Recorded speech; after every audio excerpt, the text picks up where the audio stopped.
We are learning new details this afternoon about that deadly shooting in the South Loop back in September. A young mother got killed. Yeah.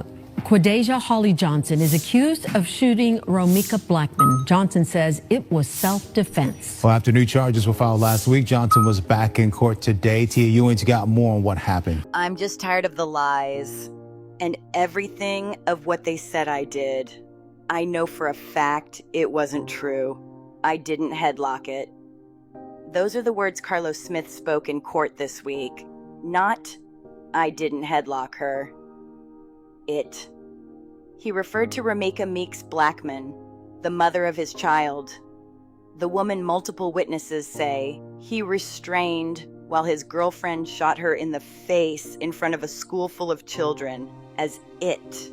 While Carlos stood outside that Chicago courthouse proclaiming his innocence, denying he ever put Romeica in a chokehold, denying he beat her with a car door, claiming he was just trying to defuse the situation. Quadeja Holly Johnson sat inside that same courthouse facing not one but 6 charges for Romeica's murder.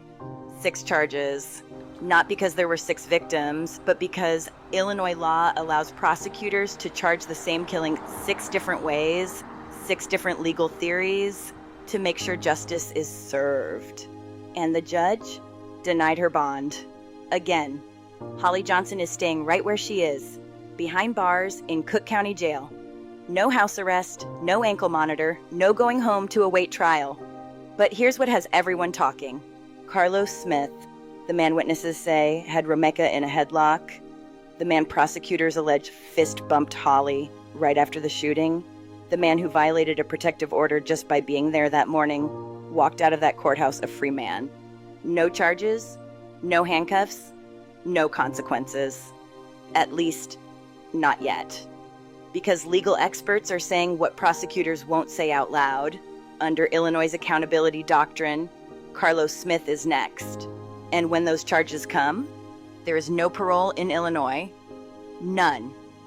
Illinois abolished parole in 1978. If you're convicted here, you serve every single day of your sentence. 100%. No early release, no good behavior cuts, no second chances. Every single day. On September 8th, 2025, Romeica Meeks Blackman woke up and wrote her 6-year-old son a note. She told him it was a fresh start. She told him he was the coolest, smartest, funniest kid she knew. She told him she loved him. She told him she was proud of him. She packed that note in his lunchbox, dropped him off at school, kissed him goodbye. And minutes later, she was shot multiple times in the face at point-blank range, in front of witnesses, in front of a school. Romeica's son is 7 years old now. He's being raised by his grandmother. He still asks about his mommy. Holly Johnson is in jail, facing the possibility of natural life in prison with no chance of parole. And Carlos Smith, he's claiming he's the victim of lies. Welcome back to Crime Core TV. I'm just tired of the lies and everything, what they said I did. I know for a fact it wasn't true. I didn't headlock her. I didn't beat her with the door. I only try to diffuse the situation. They keep deflecting away from that. And what I did what they saying I did made it sound harsh, and I didn't do that. So we need justice. We need justice to be served too, the truth. Been following this case, you know the basics. But for those just joining us, let me bring you up to speed. Because what happened on January 9th in that Chicago courtroom changes everything we thought we knew about where this case was headed. A grieving mother is speaking out after her daughter was shot to death in Chicago's South Loop. Tina McMiller stood this morning near Cermak and State, the same spot where 31-year-old Romeica Meeks Blackman was shot and killed during a school drop-off on Monday. And she says her daughter was loving, supportive, and an amazing mother. I want justice. She didn't deserve it.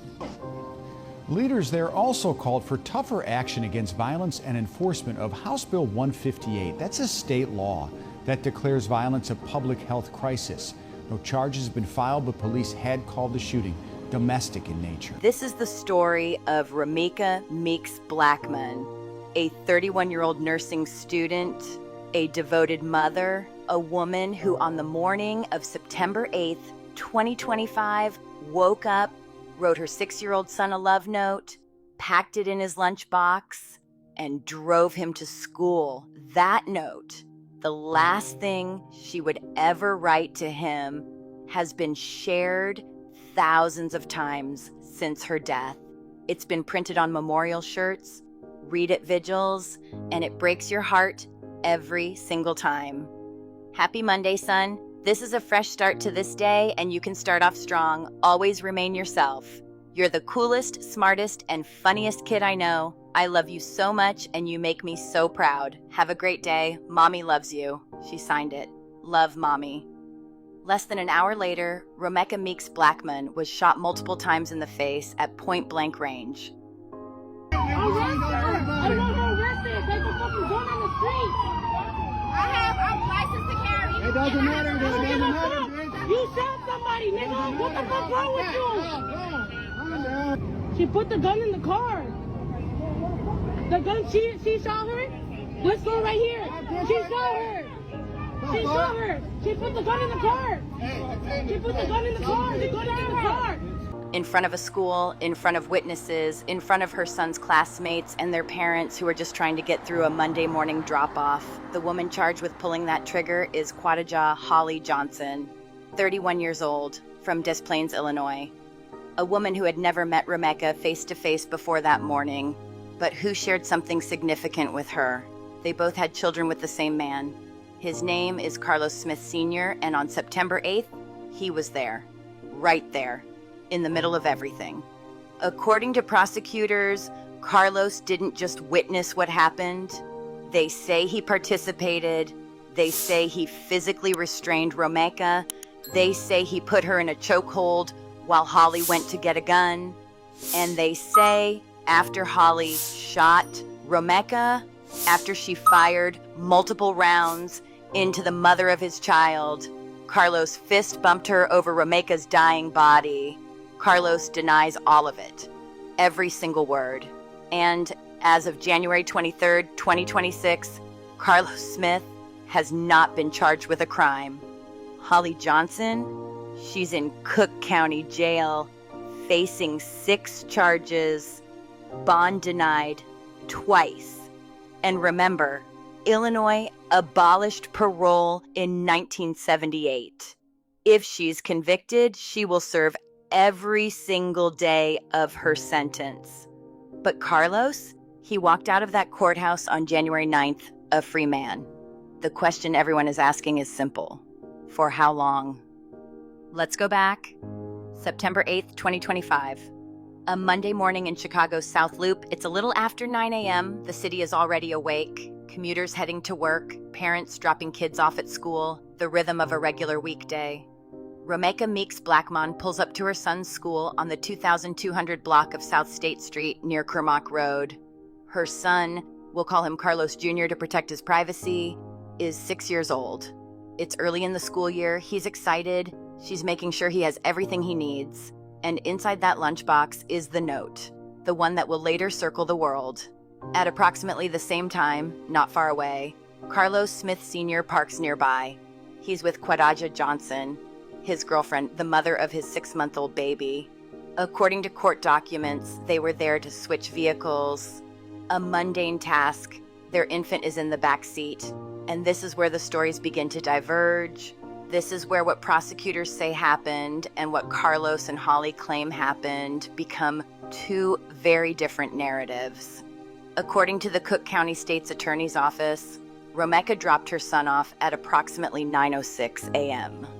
As she was getting back to her vehicle, she encountered Carlos and Holly. What started as words became physical, according to prosecutors and multiple eyewitnesses, and that matters. Multiple eyewitnesses. Carlos Smith physically restrained Romeica. Some witnesses say he put her in a headlock. Others describe it as a chokehold. One witness reported seeing Carlos swing a car door at Romeica, trying to trap her.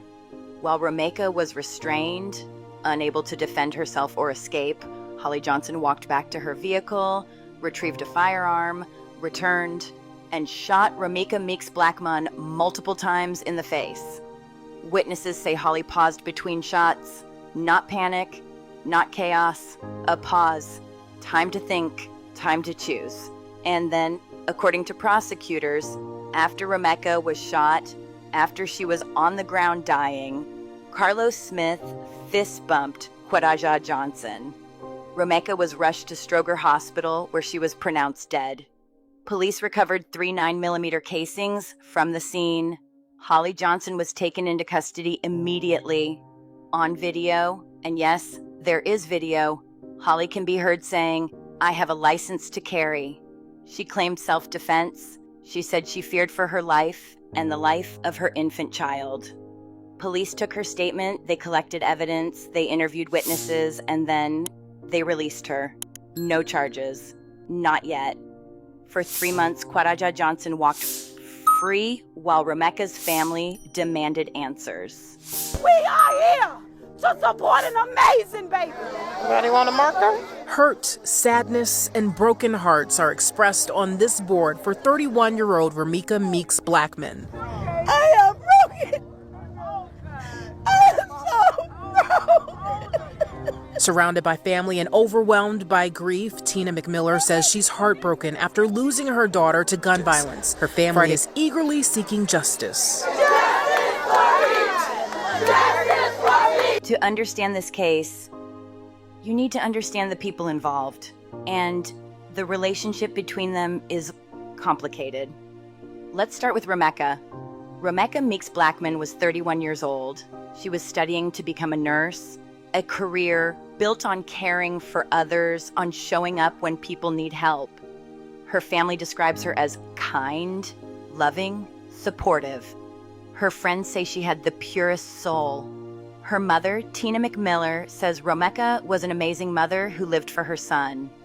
Romeica and Carlos Smith Sr. had a child together, Carlos Jr., now 7 years old, but their relationship had ended. According to court documents and family statements, Romeica had moved on. She changed her phone number. She moved to a new apartment. She was building a life separate from Carlos. You want to keep lying? This how I feel when somebody keep lying to somebody. Why did you lie? Tell me why you lied. Tell me why you lied. Why did you lie? Why you lie so much? Why do you lie so much? I'm talking to you. What? Talk to me and I'll throw it down. There's something else we need to talk about. A video has been circulating on social media. When I tried to trace where it came from, I was told it was posted by Carlos Smith. The video allegedly shows Romeica during a moment of emotional distress. And I keep asking myself the same question. Why record that moment? And why make it public? Romeica can't speak for herself anymore. She can't explain what happened before the camera started rolling. She can't give context. She can't tell her side. What I see in that footage is a woman who appears afraid, overwhelmed. And when someone is in that state, the right response isn't to pull out a phone. It's to leave, or call for help, or give them space. What makes this even more concerning is this. Romeica had a protective order against Carlos. He was legally required to stay away from her. So if this video shows an interaction between them, it raises serious questions about whether that order was being violated. We see this pattern often in toxic relationships. Someone's worst moment is captured and used to define them. We see the reaction, but never what led to it. The lesson here is simple. When a relationship becomes toxic, especially when protective orders are involved, distance isn't optional. You don't engage, you don't record, you don't show up. You leave, because when boundaries are ignored, violence becomes far more likely, and the tragedy of September 8th may have been prevented if those boundaries had been respected. When there is conflict, when there is fear, the safest choice is distance. It's the only way to protect everyone involved. And here's a critical detail. Romeica had a protective order against Carlos Smith, a protective order that he violated simply by being at that school on September 8th. Now, Carlos Carlos Smith Sr., known on social media as Carlos Losos Way or Rackboy Loso. He is the father of Romeica's son and the father of Holly Johnson's infant. 2 women, 2 children, 2 family dynamics colliding in destructive ways. We don't know much about Carlos beyond what's come out through this case. He hasn't given extensive interviews. He hasn't shared his full story publicly. What we do know is this. On September 8th, he was present when the mother of his child was killed. And according to witnesses and prosecutors, his role was not passive. And then there's Holly Johnson. Quadaja Holly Johnson, 31 years old, from Des Plaines, Illinois, mother to Carlos's 6-month-old baby, and at the time of her December court appearance, 7 weeks pregnant. Holly had no criminal record before September 8th. She had a valid FOID card. She had a concealed carry license. By all legal standards, she was authorized to possess and carry that firearm. But here's what makes this case so unsettling. Holly and Romeica had never met. Not once. Not in person. Not ever. Despite sharing a partner, despite the obvious overlap in their lives, the first time they were face-to-face was the morning Romeica died. But Holly had filed a protective order against Romeica. In December 2024, 9 months before the shooting, Holly filed a stalking and no-contact order. She claimed Romeica had made threats through intermediaries. The order was granted in July 2025. It was never served to Romeica. Romeica's family believes that protective order was designed to create a paper trail, to build a narrative, to set up a defense Holly could later rely on. And on September 8th, 2025, things escalated in the worst possible way. After the shooting, after Romeica was pronounced dead, after Holly was taken into custody and released, the waiting began. And for Romeica's family, that wait was torture. 5 days later, on September 13th, 2025, Romeica's mother stood in West Englewood at a vigil for her daughter. Hundreds of people came. They released balloons, pink, white, and silver, bearing Romeica's nickname, Big Meeks. They wore pink shirts, they cried, they prayed, they demanded justice. Tina McMiller told reporters, "Someone has to pay for this. It's not right. I want justice. She didn't deserve it." But justice wasn't coming quickly. September turned into October. October turned into November. Still, no charges. The Cook County State's Attorney's Office released a statement in late September saying, after an initial review of the evidence presented by police, there is insufficient information to make a charging decision at this time. Insufficient information. Despite multiple witnesses, despite video footage, despite physical evidence, despite the fact that Holly was taken into custody at the scene, the family was furious, and they weren't alone.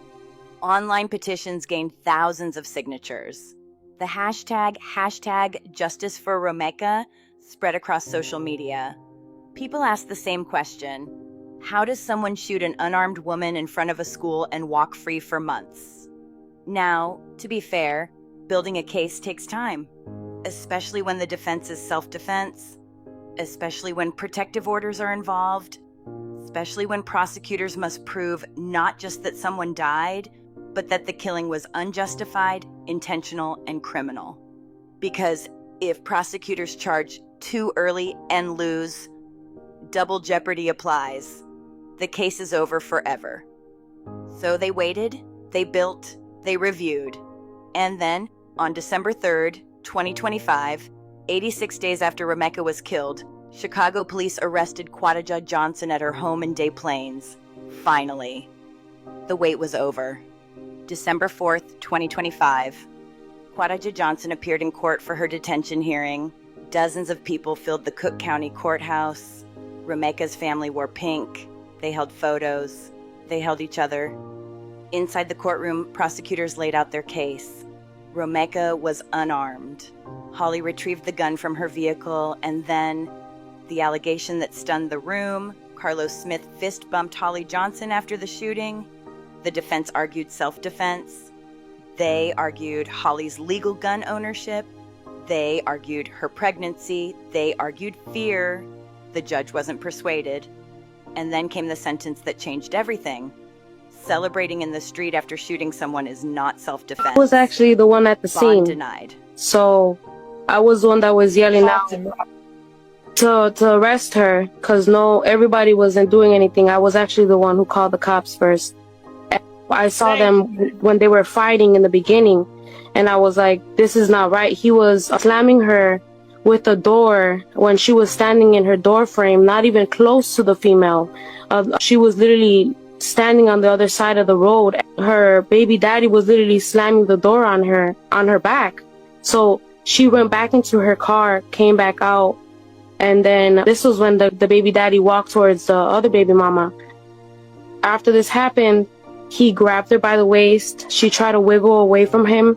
Her arm was like literally almost getting free with his arm around her neck this time, because he was holding her by the waist in the beginning and she wiggled out.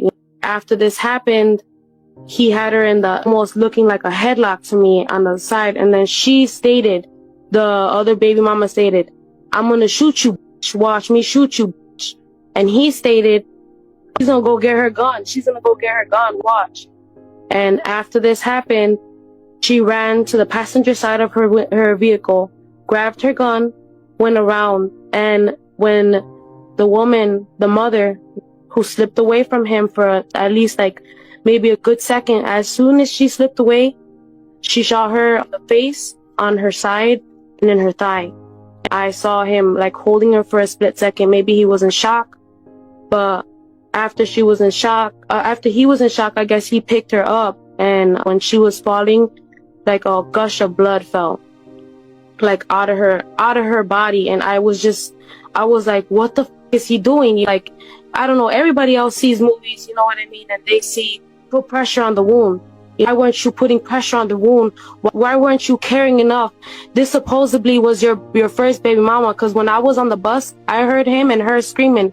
She was literally saying, she was like, "I just dropped off my f***ing baby." What? I just dropped off my f***ing baby. Are you guys kidding me? As soon as I got off the 21 bus, and trust me, they got it. You know what I mean? Everything that I literally had to, I wasn't going to let her die like that. You know, I literally looked into her eyes. That hurt me.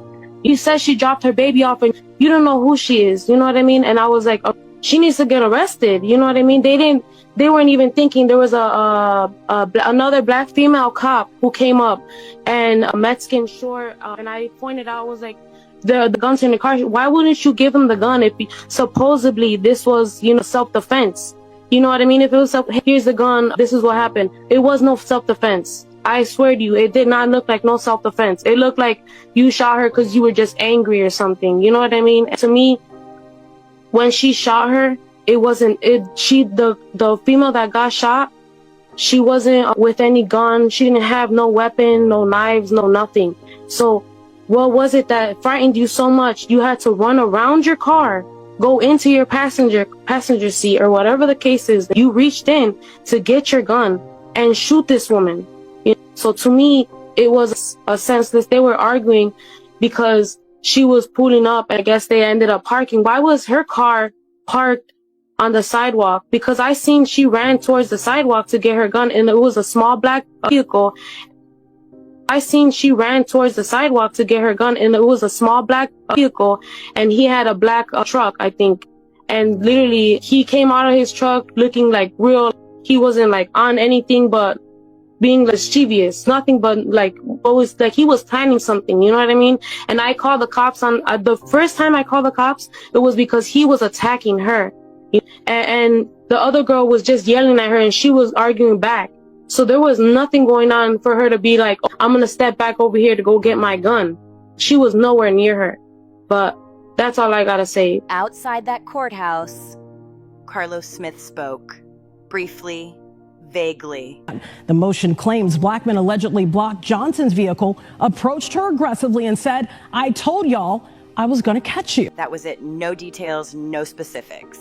He acknowledged being there, but he denied everything without saying what he was denying, and then he walked away until January 9th. In early January 2026, prosecutors made a move that surprised many. They filed 5 additional charges against Holly Johnson. 6 charges total, not 6 victims, 6 legal theories. This is strategy. Different paths to the same conviction. Intent, knowledge, probability of death, same act, same victim, multiple ways to prove guilt. Holly's defense pushed back. They cited 911 recordings, surveillance footage, witness credibility. They asked again for bond. On January 9th, 2026, the judge listened. Bond was denied. Holly stayed behind bars. But something else happened that day. Carlos Smith spoke again. And this time, he said much more. I'm just tired of the lies and everything, what they said I did. I know for a fact it wasn't true. I didn't hear locker. I didn't beat up with the door. I only try to diffuse the situation. They keep deflecting away from that. And what I did what they said I did made it sound harsh, and I didn't do that. So we need justice. We need justice to be served too, the truth. January 9th, 2026.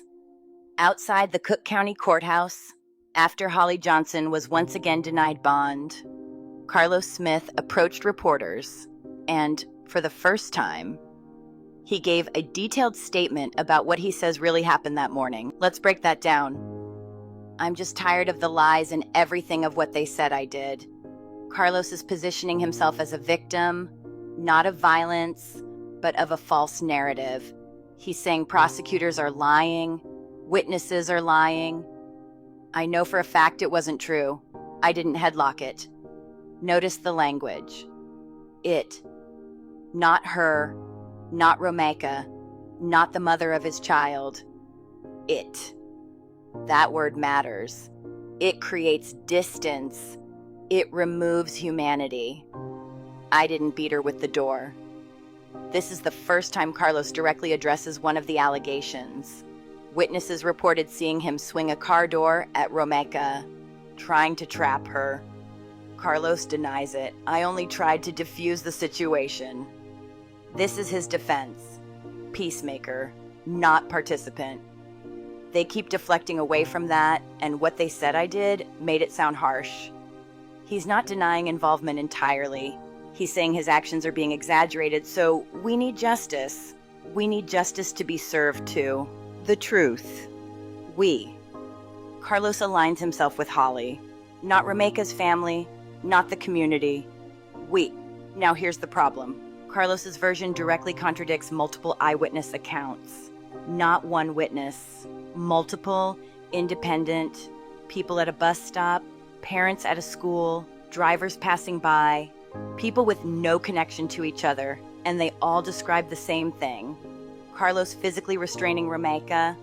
Carlos denies it, but denial doesn't erase testimony. This is the question that won't go away. If prosecutors believe Carlos restrained Romeica, if they believe he helped facilitate the shooting, if they believe he celebrated afterward, why is he still free? The answer lies in Illinois law, specifically the accountability doctrine. Under Illinois statute 720 ILCS 5/2, a person can be charged if they aid, abet, or facilitate a crime, but there's a key requirement. Prosecutors must prove Carlos knew or reasonably believed that lethal force was going to be used. Not just that he was there, not just that he restrained her, they must prove state of mind, intent, knowledge. That's hard. That evidence might come from texts, phone calls, statements made before or after. Behavior, like the alleged fist bump. Prosecutors are likely building that case carefully, because once they charge Carlos, they have to win. If they lose, there is no second chance. Another possibility? Carlos could be cooperating, but his public statements don't sound like cooperation. He's defensive. He's denying. That leaves one final possibility. Prosecutors are waiting. They're focused on Holly first, and if she flips, Carlos is next. Legal experts following this case say the same thing. It's not if Carlos is charged, it's when. Let's talk consequences. In Illinois, first-degree murder carries 20 to 60 years, or natural life. And here's what makes Illinois different. There is no parole, none. If you're sentenced to 40 years, you serve 40 years. If you're sentenced to 60, you serve 60. If you're sentenced to natural life, you die in prison. Every single day. No early release, no good behavior credits. This is why prosecutors move slowly. The stakes are absolute. If Holly Johnson is convicted and sentenced to 40 years, she'll be over 70 before release. If Carlos is charged and convicted under accountability, the same applies. This is not symbolic justice. This is permanent. Holly Johnson's next court date is February 3rd, 2026, a status hearing. This is when we may learn the specifics of the 5 new charges. The defense may reveal the evidence they've hinted at, 911 recordings, surveillance footage. If it's compelling, the strategy may change. If not, this case moves toward trial. Holly remains in jail. Carlos remains free. For now. While the courts move slowly, a family is grieving. Romeica's mother, Tina McMiller, is raising Carlos Jr. He's 7 years old now. He still asks about his mommy, but the family is strong. They wear pink, they hold vigils, they refuse to let Romeica become a footnote. They want accountability for everyone involved. This case is about more than one shooting. It's about protective orders that aren't enforced, high conflict co-parenting, gun laws, self-defense claims. Romeica thought a school drop-off was safe, public, visible. She was wrong, and the judge said it best. Celebrating in the street after shooting someone is not self-defense. At the center of this case is a 7-year-old boy without his mother. Romeica Meeks Blackman was 31. She was building a future, and she should still be here. A jury will decide what happened, but one truth is permanent. Romeica is never coming home. Justice for Romeica, accountability for those responsible, and a commitment to do better. If you want to stay updated on this case, subscribe to Crime Core TV and turn on notifications. And if you or someone you know is dealing with domestic violence or high conflict co-parenting, please reach out for help.